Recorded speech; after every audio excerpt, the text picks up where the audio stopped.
Okay, magandang araw ulit sa lahat. So, andito na tayo sa last part ng tutorial natin, which is pagandahin natin ang mga pages natin. So, for now, subukan natin i-open to ulit. So, currently, itong itsura ng page natin. So, siyempre yung home, yung ginawa natin kanina. And, yung photos, yung video. So, wala tayong about me. Maybe, siguro ipahabol na lang natin to. Nakalimutan ko kasing itsura nito. Kung meron man sa inyo na meron nito, pwede ka mag-send sa akin para mapahabol ng tutorial. So, unahin lang natin tong home, photo, at saka video. Anyway, kung meron na kayong about me, yung activity 7, so the same thing lang din ang gagawin nyo sa home, photo, at saka video. So, yung video niya, I think, walang align center to. Kasi pag may align center, ganito kasi ang labas niyan. So, pag video, pumupunta doon sa gilid. So, view natin table. Yan, wala siyang align center. Pwede ba mag-edit dito? Hindi pwede. Okay, so, yan, balik tayo dito sa code. Unahin na natin tong, wala rin siyang footer dito. Pero dito, meron kang footer. So, dapat may footer ka lahat Lahat guys, dapat meron footer. Yan. Malagyan natin ng footer tong video. So, unahin natin ang activity 6 at saka activity 4 ang ibuksan natin. So, activity 6 muna tayo. Yan. So, ang problema dito sa activity 6 kanina, walang nilagay na footer.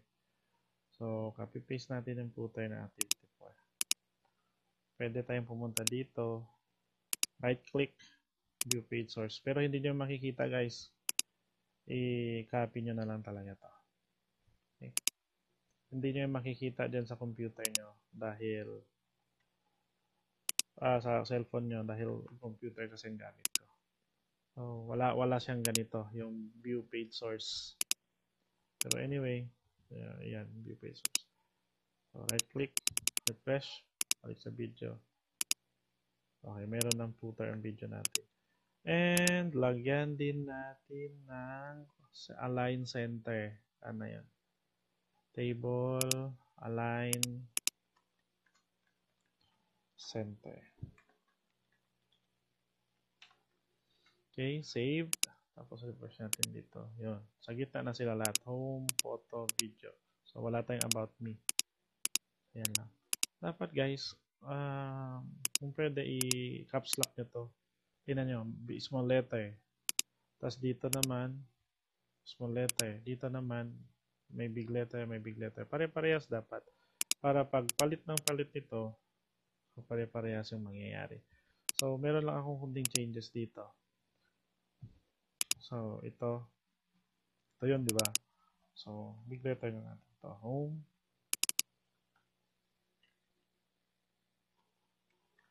photo, video,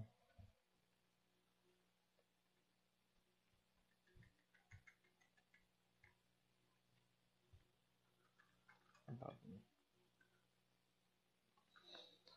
Yan. So, para mas madali, so copy-paste natin to sa activity 4. Yan. Activity 4 to. Palitan natin to. Oh, mali nga to eh. Walang TR. Walang closing ng TR.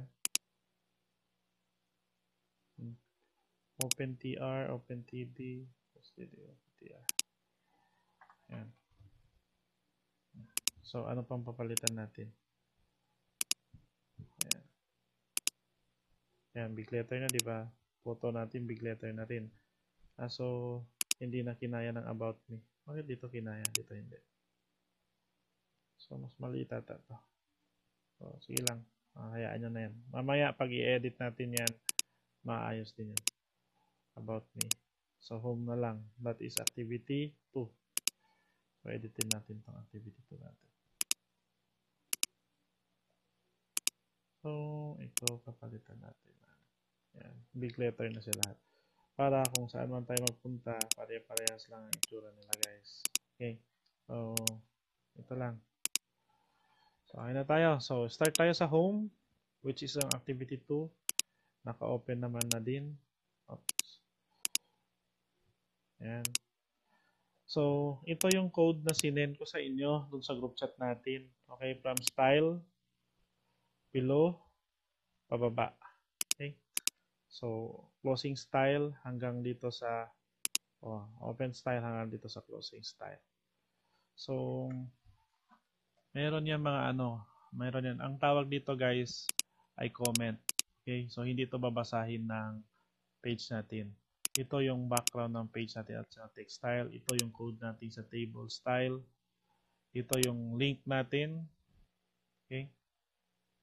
So, ito naman, yung link natin. Yung ito. Okay. Kasi gusto natin tanggalin yung line na yan at saka yung violet na yan. Okay. Para wala na siyang line. So, anong code niya doon? Okay, isa-isayin natin. So, itong body natin, okay, nilagyan natin ng background color na light gray. Kasi ayaw natin na ang body natin, ito yung buong body guys. Ayaw natin yung magiging gray. Magiging white na white talaga kasi masakit sa mata. So, gawin natin light gray. So, ano pa? So, itong table natin, siyempre, kinolapse natin ang border niya. Nilagyan natin ng margin auto. So, if you notice, walang margin yan sa taas. So, i50px natin. Tapos dito, auto. At saka auto rin sa bottom. Okay. Explain ko lang tong code na to. So, itong background natin, syempre, color white ang background natin na may kasamang shadow. Okay. So, kung ito man ang box natin, may shadow yung konti dito. Mamaya, pag nilagay natin ang code niya. So, itong TD naman natin, lahat ng TD natin ay naka-align ng center at saka yung padding niya ay 50px. Okay? Lahat ng TD. So, ito naman ang A.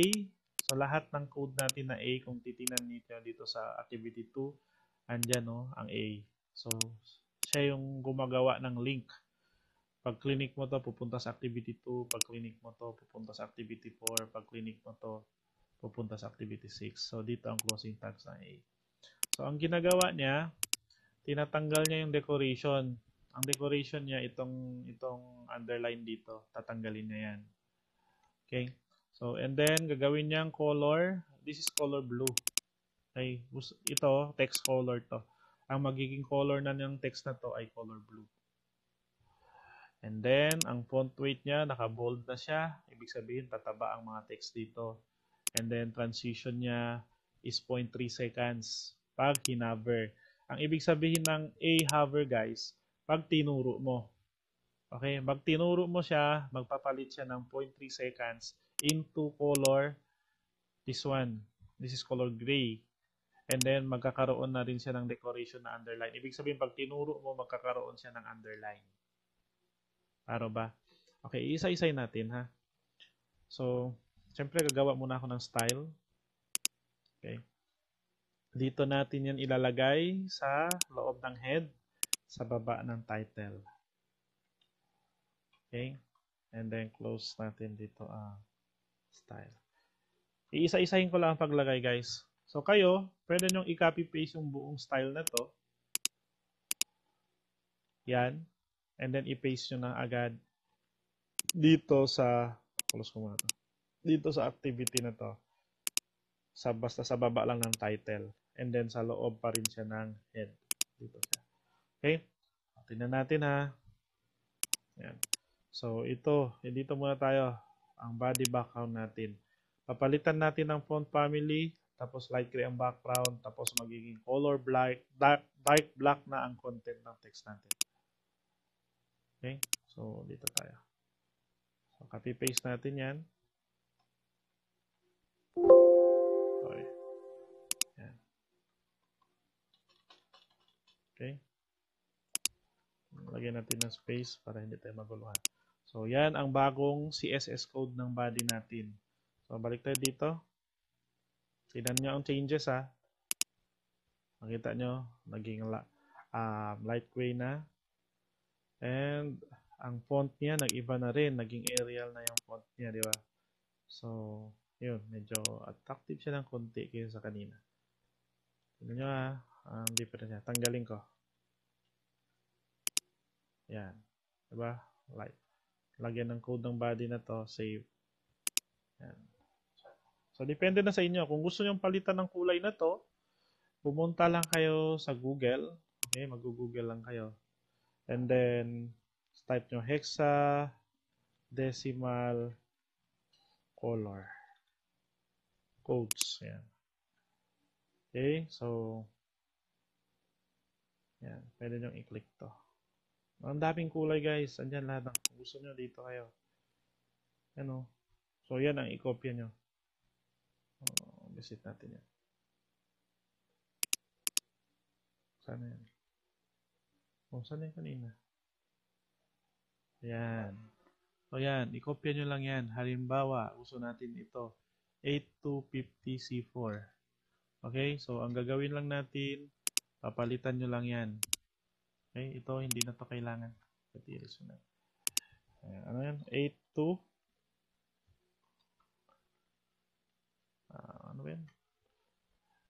8250C4. 8250C4. Save. No, hindi pala dito. Dito pala sa activity to.